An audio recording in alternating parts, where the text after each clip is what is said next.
Ladies and gentlemen, welcome back for another video. What we're going to do today is we're going to take an in-depth look at our 2025 Texas Longhorns football team. We're going to completely look at this roster top to bottom, the offense, the defense, the new players they have coming in, the coaching staff, but we're mainly going to be focusing on that 2025 football schedule, going game by game, trying to see which game Texas is favored to win, which games they are looking at losing, and which games as of right now are toss-ups and could go either way. First things first, though, make sure to hit that like button. Make sure to subscribe. If you have any comments, please drop them below. Whether you agree, disagree, drop a comment below. I'm going to make sure to respond to every single comment. We're going over every team this offseason, breaking them down. And once that regular season starts, we are ready for NFL football. We are ready for college football to be back once we get to the end of summer. Make sure to like and subscribe if you are a football or a sports fan. So looking at this 2025 Texas Longhorns team, this is a team that made it to the semifinal in that 24-25 football season.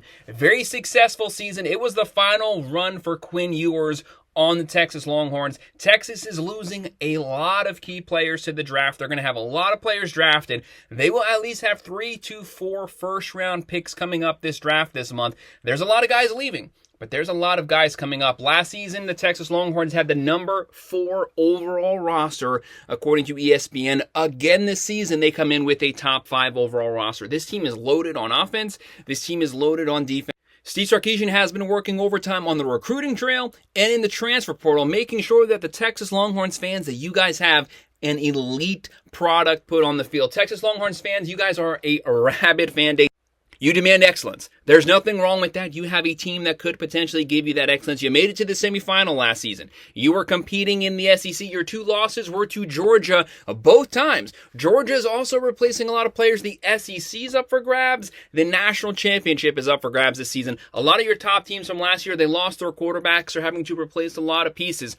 So if there was ever a season when that national title is open for anyone to grab it, it is going to be this season, and Texas definitely has the talent to be able to accomplish that. Last season, they had a top 15 offense. They had a top 10 defense. They actually had a top 5 defense, top 10 in tackles for a loss, top 10 in sacks, top 10 in quarterback pressures. This defensive line, this front 7, was loaded. They were difficult. They had a great offensive line. They had the veteran Quinn Ewers, and then they had Manning coming in sporadically, slinging the ball, but also it's what he could do with his mobility, with his legs in the power run game that could get them first downs in crunch time when they needed it. But boy, that front 7 was loaded. They were getting after it. It was extremely difficult to run against Texas. Texas had a top 10 defensive line at stopping the run last season. Yes, they lost some pieces, but they're going to have those new guys stepping up. Looking at who they are losing Banks. Right now, he's a top 10 pick. They are losing Golden at the wide receiver position, top 15 pick. They're losing Barron at corner. They're losing Collins at defensive tackle. They're losing Williams at offensive tackle. They're losing Bond at wide receiver. Their top 2 wide receivers are both gone. This is a year after losing Worthy and Mitchell to the NFL draft. This team, they are producing players at a high level. Looking at the young guys they have coming up, they have Ryan Wingo at wide receiver, Lockett, Butler, Livingstone, Moore, McCutcheon. They have a lot of weapons, and obviously you're going to have Arch Manning. This is the guy who was the number 2 quarterback the season he came out of high school. 5-star player. Can he live up to the name? And is obviously a very big name to have to live up to. His grandfather, his 2 uncles. Now it's his turn. Is he more than just a famous player's nephew and the grandson of a famous player? He's going to have the chance to prove himself. There's going to be a lot of eyes on them. I do feel somewhat bad for him because there's going to be a lot of pressure on him. But maybe he rises to the occasion, and there's no bigger stage to rise to the occasion at than the Texas Longhorns right now. They have Weisner at running back, Baxter. They're loaded up and down the field. Steve Sarkisian, one of the best offensive minds in all of college sports. He's going to have his work cut out for him this season with those new pieces. But how does he do? The good thing for Manning is he's been on this team for a couple seasons now. He's very familiar with the playbook. It's going to come very easy for him. Look for a bit of a different type of offensive play calling here. They're going to focus more on the run, and now he has that power runner at the quarterback position. If it's 3rd and short, 4th and 1, he has a quarterback now who could basically just power himself and fall forward and get you that first down. When you can control the run game, that opens up the play action. Manning has the arm for some deep play action passes, but it also lets you control time of possession and control that clock. Let's get started looking at the schedule. When you guys look at this schedule, you're going to see the 2 stars there there off to the side. A blue star is a game that they're going to be favored in. A red star is a game that they're going to be the underdog in. Now, this is according to Vegas. I'm not saying this team is going to win it. I'm not saying this team is going to lose it. I'm saying that as of right now, the early Vegas looks, these are the games they are favored in and the games they are not favored in. The yellow stars are actually going to be the games that as of right now, Vegas is saying are toss-ups. When you're looking at this schedule, this is an SEC schedule, but you'll notice that a lot of the big SEC teams are nowhere to be seen on this schedule. That's not Texas's fault. That's just the way things fell, and that's a good thing if you are a Texas Longhorns fan. Yes, there's some of the top teams that you'll have to play, but when you look at this schedule, you don't see a Tennessee, you don't see an Ole Miss, you don't see an Alabama, you don't see an LSU. Those are all ranked teams. You're not even having to play them. The path is clear. The path is wide open to get to 10 wins. 10 wins at Texas is obviously going to get you in the playoffs, but it could also potentially get you in the SEC championship. Texas would love nothing more than to win the SEC and obviously to win the national championship. That very first game there, Saturday, August 30th at number 1, the defending champions, Ohio State Buckeyes. Remember this. Last season, I predicted Texas to go 11-1 during the regular season. They went 11-1, so we hit the nail on the head there. The Buckeyes, we predicted them to win the national championship last season, preseason. That's what happened. This Buckeyes team, you're not playing the team from last season. A loaded team. Quinton Junkins, Henderson, Smith, Egbuka, Howard, that great defense that finished number 1 in the country last year in total defense and points per game wise. A lot of those guys are gone. Yes, they bring back Jeremiah Smith, but it's going to be a competition now at the quarterback position. That team is obviously loaded.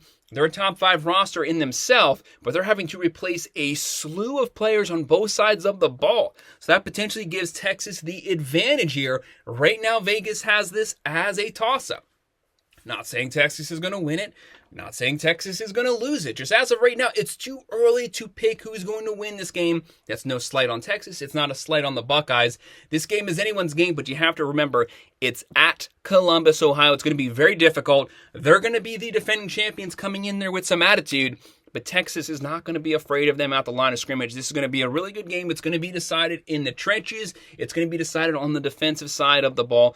Two of the best offensive minds, Ryan Day, Steve Sarkisian, 2 top 5 overall rosters, 2 teams breaking in new starting quarterbacks this season. It really is anyone's game. No matter what, whoever wins this game is going to be going into week 2 as the number 1 team. These are both going to be top 5 teams when it happens. It's going to be a great game to watch for us college football fans. Even if Texas were to drop this game, the entire season is still in front of you. The road is still wide open for you to make the final 12s. So there's no reason to panic if you were to lose.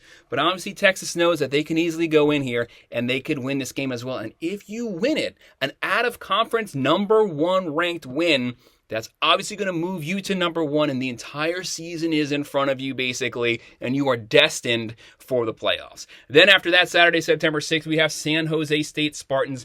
It's not a team you want to sleep on coming out of the West there.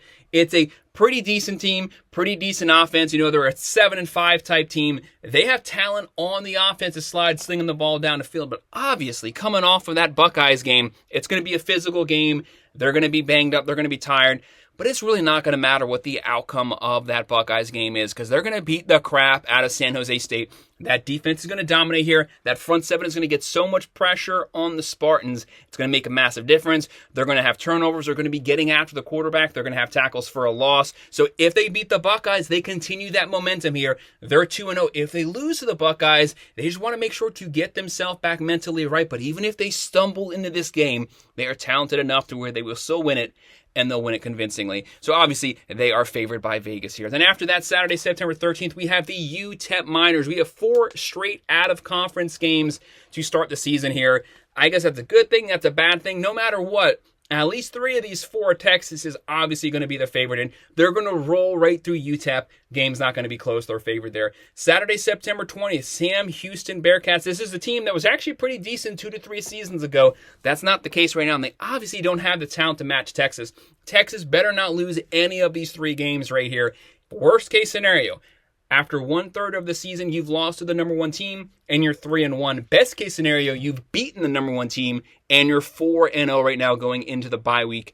You have the bye week here after 3 or 4 cupcakes, and you are going to Florida Gators. Your next game, October 4th, at the Florida State Gators. A lot of things could be happening with the Gators here. There's a lot of anticipation for the Gators. They finished last season 8-5 with a lot of momentum. But just because you finished last season with momentum does not guarantee that that's going to carry over to this season. A lot of heat on Billy Napier. He has to produce. He has to get some production on the field. Record-wise, he has to at least match that 8-5 record from last season. You have DJ Lagway, one of the most talented young quarterbacks in all of college football. But he has a lot of injuries, concerns. We don't even know if he's going to be starting the season. So what Florida team do we see as of right now is going to be on this field? We don't know right now. We don't know what's going to happen those first couple of games. They have to get through Miami. They have to get through a couple different teams. They might be sitting here ranked. This could be a ranked-on-ranked matchup. Florida could also be 2-2 at this point. We just don't know yet.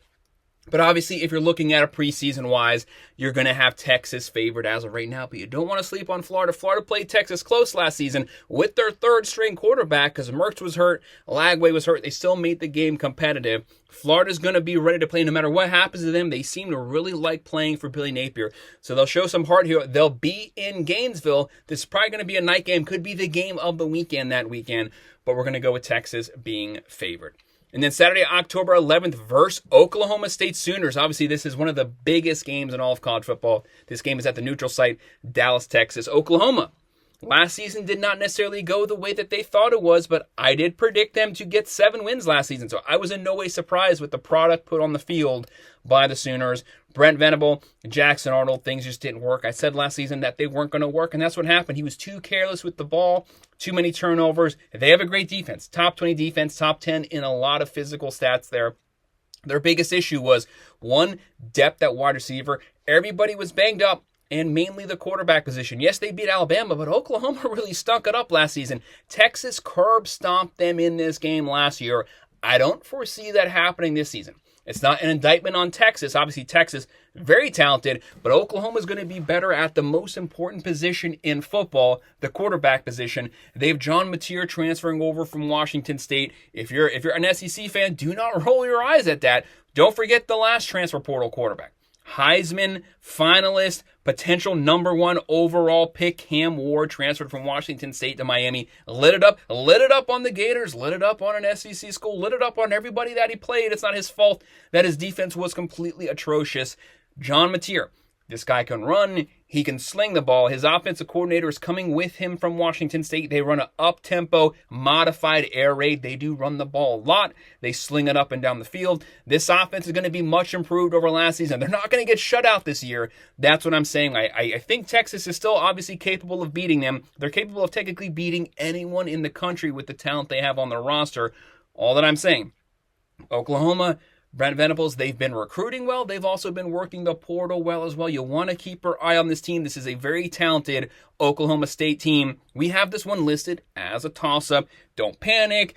Don't get irate. It's not saying it. Either team is going to win or lose. It's just Oklahoma has a new team that they're fielding. We want to see them first before we are able to judge this game. And then Saturday, October 18th at the Kentucky Wildcats. This game's not going to be close. Kentucky stoops. They're usually very physical, have a great defense, but year in, year out, their offense is a complete joke. It's going to be a complete joke again this season. Texas is going to win that, but it's one of those games that's probably going to be very close, could potentially even be tied first half, and then Texas is going to obliterate them second half. Next game, Saturday, November 1st, Vanderbilt Commodores. This game is going to be in Austin, Texas. Vanderbilt, this is one of a team with Diego there at the quarterback position. They beat Alabama last season, had a very competitive season. That's not going to happen at Texas here. Texas at home. You better not slip up with this game. Take Vanderbilt serious. Don't forget what happened to Alabama last year. I don't think Steve Sarkisian's going to let that happen. They're going to be favored versus the Commodores. Then they have a bye week. You want this bye week. This is a really good bye week right before the Georgia Bulldogs, a team who beat you twice last season in 2 sloppy, awful games. You want that bye week. You don't want to lose them 3 times. You want to cement yourself as the front runner for the SEC. As of right now, Georgia, they have a lot of similar things going on that Texas does, losing a lot of starters to the draft, a lot of first-round picks. They lost their quarterback, Carson Beck. He's off to Miami. Gunnar Stockton probably going to be the starter here. Stockton did play some last season versus Texas. He's a mobile quarterback. He's not going to come out there and throw for 450 on you, but he might run for 100 on you. He might throw for 250. He might dominate with the play action. Georgia, they're going to be physical. They're going to be able to match you talent for talent at every single position. That's one thing that you have to remember. This isn't a team that you can out-scheme, out-talent. They can match you coaching staff. They can match you at every single position, skill position, anything, special teams, kicking. They can match you up and down the field. It's going to be a top 3 overall roster with Kirby Smart at the helm. They want to make some revenge for last season. They made it to the playoffs, and then they got booted out by the Irish. They want to show that they're worthy of it. They own the SEC as of right now. They're the champs till you beat the champs. But maybe this is the season Texas beats them. This is the third shot. Third time's a charm. As of right now, this game is obviously by Vegas listed as a toss-up. It's just one of those games you want to keep your eye on. 2 fresh starters at the quarterback position for this season. No matter what, this is going to be really fun football. I hope this game's at night. It's going to be one of the top games of the entire season. And potentially the front runner is going to be the winner of this game. Front runner for the SEC and potentially front runner for the national championship as well. Then you're following that up. Physical game. Beat up. You have to hope that you are at full health or at least very close to full health. Then right after that, you have September 22nd, the Arkansas Razorbacks. This is a team Texas is very familiar with. These teams used to be in the same conference many, many moons ago. This is a Western on Western type matchup here. Arkansas, yes, Pittman, this is a team, they are perennially 6-6, 7-5, but every game is close. They usually have an offense. They have a physical run game. It's a game you want to take serious, especially coming off of that Georgia game, because Texas can win the Georgia game, and they're coming into this game, they are flying high, everything's in front of them, and then they get punched in the mouth, caught off guard. Or Texas could lose the Georgia game, lose a little heart, be a little starstruck from that game, and then they could lose the Arkansas game because they don't take them serious, and they get caught sauntering into the game. It could go both ways, or it could be Texas just cruises through that, and then they cruise and beat the crap out of the Razorbacks. All of those things are possibilities here, but just make sure that you respect the Razorbacks and their offense. But obviously, Texas is going to be the favorite team. They're going to be better on defense, coaching staff, special teams. They're going to be way better on offense as well. And then you close out this season. Last year, everyone, this game's going to be so close, whatnot. Saturday, November 29th. The Texas A&M Aggies. Mike Elko, obviously, the team did improve last season. They improved with the run game, but they were banged up. Quarterback banged up. They have their quarterback. They have their running back. They have their coaching staff. They have a very talented, a top 10 overall roster. This team was built by Jimbo Fisher. This team was built by Mike Elko. They have the talent there. Now they have a physical, old-school, smash-mouth style of coaching staff here. They want to beat you at the line of scrimmage. You might be able to bulldoze a lot of teams. Texas is not going to be bulldozed on either side of their lines. Their offensive line, their defensive line, very talented. They have a top 5 roster. They're not intimidated by a top 10 here. A lot of this game is going to come down to who has the momentum at the very end of the season to finish it. Vegas is going to have this one very closely as a toss-up here. But if you had to pick right now, I'm going to go with the Texas Longhorns being the favored team by Vegas preseason early-wise. So when you're looking at the schedule, pretty much every game you're favored. The good thing is there's no games that you're starting preseason as an underdog. What that means is worst case scenario,